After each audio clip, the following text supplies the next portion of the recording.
और मैंने कहा पढ़ लेनी चाहिए थी, बिकॉज आप देखो बॉलीवुड भी आजकल यही सिखा रहा है। कुछ कुछ होता है, फिल्म थी शाहरुख खान की, उसमें उसकी बेटी की मन्नत पूरी नहीं हो रही थी, तो फिर वो नमाज पढ़ने लग जाती है और उसकी मन्नत पूरी हो जाती है। बाप हिंदू, मतलब बाप का कैरेक्टर हिंदू, लड़की हिंदू, और उनकी मन्नत नमाज पढ़ के पूरी हो रही है। एक रविन्द्रनाथ टैगोर की कहानियों पे सीरीज बनी थी, काबुली वाला, तो उसमें काबुली वाला नहीं आता थोड़े दिन, तो लड़की उसकी याद में नमाज पढ़ने लग जाती है। और ये वाला किस्सा ओरिजिनल रविन्द्रनाथ टैगोर की स्टोरी में है ही नहीं। अनुराग बासु जो डायरेक्टर हैं वो या प्रोड्यूसर हैं वो सेक्युलर थे, उन्होंने घुसा दिया। तो आप देखो किस तरह से यंग लड़कियों, यंग हिंदू लड़कियों के लिए ये सॉफ्ट कन्वर्जन का प्रोपेगेंडा जो है एंटरटेनमेंट के थ्रू इंस्टॉल करा जा रहा है। और अब इसका कन्वर्जन देखो दूसरी साइड, सर्फ एक्सेल वाले जब होली का ऐड बनाते हैं तो उसमें एक होली का दिन है, मुस्लिम बच्चा जा रहा है, तो हिंदू लड़की उसको बचाती है कि यार इस पे कोई रंग ना लग जाए, कि रंग लग जाएगा तो पता नहीं क्या हो जाएगा, कि यहाँ तो हिंदू लड़के तो नमाज ही पढ़ रही हैं पर उन पे रंग भी नहीं डाल सकते आप, उनके बिल्कुल शरिया कंप्लायंट ऐड बन रहे हैं। नमाज पढ़ कर आता हूँ। तो इस थॉट प्रोसेस को आप समझो, ये वैक्यूम में नहीं हो रहा है। और अलीगढ़ में, अलीगढ़ का किस्सा है तो उसमें कोई सरप्राइजिंग बात नहीं है। अलीगढ़ में लड़की को फोर्सफुली कन्वर्ट, अलीगढ़ का तो खुद वो शहर खुद ही फोर्सफुली कन्वर्टेड है। उसका ओरिजिनल नाम कौल था, तो शिया कमांडर था नजफ खान, उसने 16वीं सदी में अटैक करा था और कहते हैं इतने हिंदू मारे कि 3 टावर बनाए थे उनके स्कल से, और खुद बखानते हैं बकायदा। इतने मंदिर तोड़े थे उस समय कि आज भी आप देखो वहां पे खेतों की खुदाई में मूर्तियां निकलती हैं।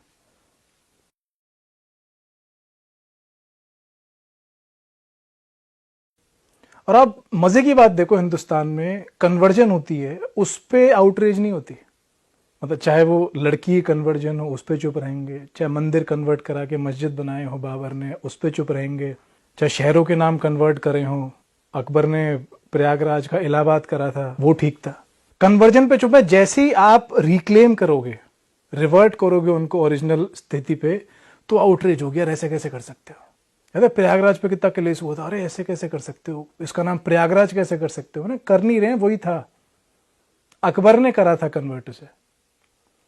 और अकबर ग्रेट है, जो कन्वर्ट करते हैं वो ग्रेट हैं, जो रिवर्ट कर रहे हैं ओरिजिनल नेम पे उन्हें गालियां पड़ रही हैं। यार जिस शहर में 3 नदियों का संगम है, गंगा जमुना सरस्वती, उसका नाम इलाहाबाद कैसे हो सकता है, उस गॉड के नाम पे कैसे हो सकता है जिनकी कल्पना ही रेगिस्तान में करी गई थी। भाई गंगा हमारी, जमुना हमारी, सरस्वती हमारी, गंगा जमुना तहजीब बोलते हैं, ये क्या तहजीब में बाबर क्या रेत रेगिस्तान से लेके आया था, उस शहर का नाम इलाहाबाद कर दिया। भाई गंगा का कहां है मेंशन कुरान में, गंगा कहीं मेंशन्ड है? हमारे शिव जी के सर में से, केश में से निकलती है, वैसी कल्पना है। उन शिव जी के जिनका टेम्पल था काशी विश्वनाथ का, वो औरंगजेब ने तोड़ दिया था, तो ये गंगा जमुना थे। आप तो टेम्पल्स तोड़ रहे थे उन गॉड्स के जिनके सर से गंगा निकलती थी, और उन शहरों के नाम जहां संगम है उसका नाम इलाहाबाद कैसे करा जा सकता है? अभी अजमेर शरीफ पे एक आदमी खड़ा होकर बोलने लग गया कि शहरों के नाम, इलाहाबाद का नाम प्रयागराज कर दिया, हमारी हिस्ट्री मिटाई जा रही है। जब रेलवे स्टेशन के नाम बदले जा रहे थे, मुगल सराय हटाया गया, अबे तो क्या रबर से हमारी हिस्ट्री बदल दोगे कि हमने 600 साल हुकूमत की है? भैया आप लोगों ने हिस्ट्री मिटाई है, हम तो रिक्लेम कर रहे हैं। कल को आप देखो बख्तियार खिलजी के नाम पे स्टेशन है, उसका नाम आप बदल देते हो, तो खिलजी ने जो नालंदा यूनिवर्सिटी जला के जिहाद करा था वो मिट जाएगा क्या? कल को आप अहमदाबाद का नाम बदल के कर्नावती कर देते हो, तो अहमद शाह ने जो आपका भद्रकाली मंदिर तोड़ के वहां मस्जिद बनाया, रुद्र महल तोड़ के वहां पे जामा मस्जिद बनाया, वो मिट जाएगा क्या? औरंगजेब रोड का नाम आप बदल देते हो, तो औरंगजेब ने जो हिंदू देवी देवताओं की मूर्ति तोड़ के बोला कि जामा मस्जिद की सीढ़ियों में चिनवा दो ताकि इसको लोग अपने पैरों तले रौंद सकें, उस रोड का नाम चेंज करके वो मिट जाएगा क्या? आप औरंगाबाद का नाम बदल दो, तो औरंगजेब ने जो काशी विश्वनाथ तोड़ के उस पर ज्ञानवापी मस्जिद बनाया वो मिट जाएगा क्या? वहां तो प्रत्यक्ष दिख रही है आपकी इनकॉम्पिटेंस। अब वो कितने निकम्मे लोग थे कि सेंस ऑफ एस्थेटिक्स ही नहीं है, कि मंदिर तोड़ के उस पे मस्जिद बनाया, दीवार अलग दिख रही है, दीवार अलग रंग की है, टॉप अलग रंग का है। मैंने रंग तो टोपी का जो पहनाई है सेम कर देते कम से कम, कि कल को झूठ बोलने लायक तो रहते कि हमने नहीं तोड़ा था मंदिर। यहां तो प्रत्यक्ष दिख रही है, दीवार अलग। और ये कल्चर दिया है मुगल्स ने, कि मंदिर तोड़े, उस पर सफेद टोपी पहना दी। आप मथुरा में देख लो, वहां पे शाही ईदगाह, वहां दीवार अलग दिखती है, सफेद टोपी अलग दिखती है।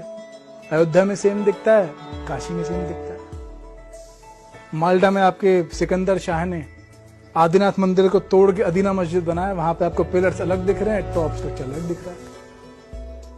और आपको बोला गया मुगल्स गेव अस आर्किटेक्चर। मुझे पता नहीं था यार, मंदिर तोड़ के उस पर सफेद टोपी पहना देने को आर्किटेक्चर बोलते हैं, या कब्रों के ऊपर गुम्बद लगा देने को आर्किटेक्चर बोलते हैं। खैर, अपने अपने स्टैंडर्ड्स हैं।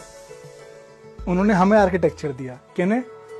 जिन्होंने मीनाक्षी टेम्पल बनाया, जिन्होंने एलोरा में एक पत्थर में से कैलाश टेम्पल बनाया, आउट ऑफ वन रॉक।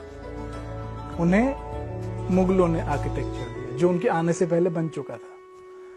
खैर, अब गलतफहमियों के सारे ही आप देखो, सेकुलरिज्म कायम है इस मुल्क का।